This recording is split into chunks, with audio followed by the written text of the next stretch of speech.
জান্নাত জুই এর থেকে আপনি লিখেছেন, জাদুর মাধ্যমে কি বিয়ে বন্ধ রাখা সম্ভব? গ্রামে কোনো মেয়ের বিয়ে না হলে জাদু করা হয়েছে বলে ধারণা করা হয়, জাদুর মাধ্যমে বিয়ে বন্ধ রাখা যায়, এটার সম্ভাবনা রয়েছে।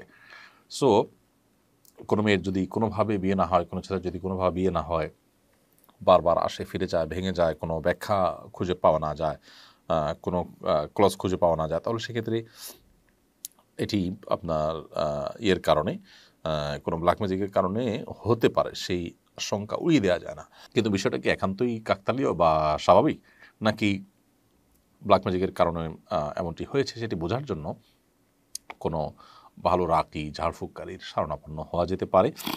তার মাধ্যমে ইনশাআল্লাহ বিদিনিল্লাহ সমাধানের পথ আমরা পেতে পারি, সেটা চেষ্টা করা যেতে পারে।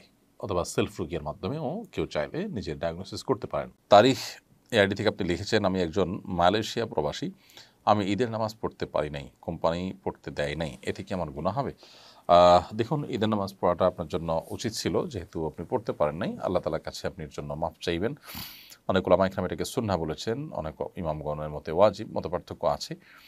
তো আমরা ওয়াজিবের মতটাই ধরলাম এবং এই মতটাকে ধরে আপনি আল্লাহ তাআলার কাছে তওবা করবেন, ইস্তেগফার করবেন, ক্ষমা প্রার্থনা করবেন এই মতটার অনুসারী হিসেবে।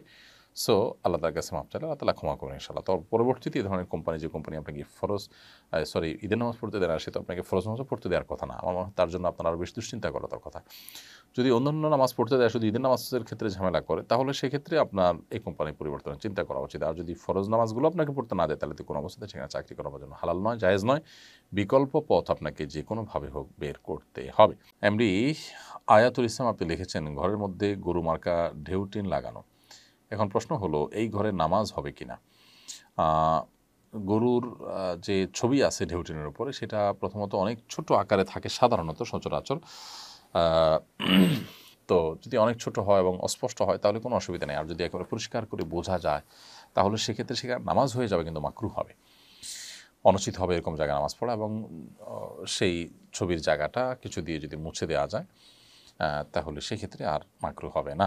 আখি আখতার ফ্রম মানিকগঞ্জ এডি থেকে আপনি লিখেছেন, নারীদের হাতে মেহেদি ডিজাইন ব্যবসায় বেপর্দা নারীর গুনার ভাগিদার কি ডিজাইনার হতে হবে?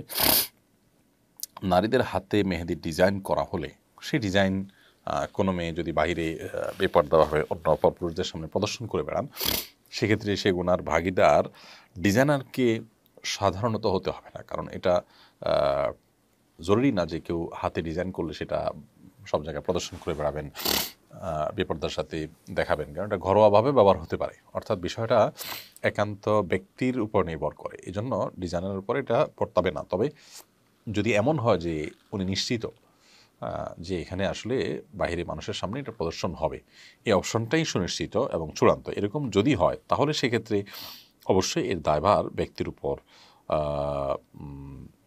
উপর বর্তাবে। সেজন্য এটা ডিপেন্ড করে যে কিভাবে এটার ব্যবহার হবে। যদি দুইভাবে ব্যবহার হওয়ার সম্ভাবনা আদৌ থাকে, তাহলে সেক্ষেত্রে কোনো দায়ভার ইনশাআল্লাহ ডিজাইনের উপর আসবে না।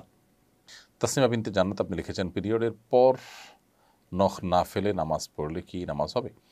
পিরিয়ডের পর নখ কাটতেই হবে এমন কোনো বাধ্যবাধকতা নেই, ওই অবস্থায় আপনি নামাজ পড়লে নামাজ হবে। গোসল করতে হবে, গোসল করে আপনি নামাজ পড়তে পারেন। তানজিল আক্তার আপনি লিখেছেন, পূর্ণ পর্দায় থেকে কি স্বামীকে ব্যবসার কাজে সাহায্য করা যাবে? অবশ্যই করা যাবে। আপনি পর্দার বিধান যদি লঙ্ঘন না করে স্বামীকে ব্যবসার কাজে সহযোগিতা করতে চান, অফিসিয়াল কাজে সহায়তা করতে চান এবং করতে পারেন, সেটা আপনার জন্য অবশ্যই জায়েজ আছে। আপনি পর্দার বিধানটা মানছেন কিনা এবং কোনো প্রকার ফিতনা থেকে বেঁচে থাকতে পারছেন কিনা, সেটা হলো মূল বিষয়।